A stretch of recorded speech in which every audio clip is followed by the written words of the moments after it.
So yun, good morning, no? Valentine's na pala ngayon. Siyempre, maghanap tayo ng kadate. Sana makakahanap tayo ng isa, dalawa o tatlo. So mga kababol, samahan niyo ako sa ating searching ng ating kadate ngayong February 14. Boss, wag ka munang magtampo. Siyempre, magpapaalam tayo sa aking misis, ano? Boss ang tawagan namin dyan kasi ang boss dito. One hire lang siya sa akin. So boss, hanap muna ako ng kadate. Wag ka magtampo, ha? Okay. Ganun, sige lang. So yun, let's go! A few moments later. Ayun na mga kababols. Kailangan din natin bigyan ng ating misis para hindi magtampo kasi nagbigay na tayo ng flowers sa ating mga activities kanina. So samahan nyo muna kami. So pailaw-ilaw yan, no? Yan. May ilaw-ilaw yan mga kababols. Tara, samahan nyo kami.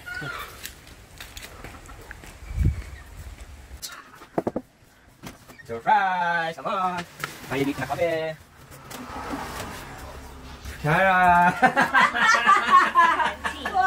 Siyempre, para hindi naman magagalit si Mrs. Siyempre, nagbibigay tayo ng flower kanina sa ating outreach program. Bibigyan din natin si Mrs. na, siyempre, Valentine's ngayon. Pagkat out of kulang po tayo, ano? So, happy Valentine's, Mama! Yan. Thank you. Yan si Mrs. Siyempre, kasama ko ang aking bunso. Bye-bye!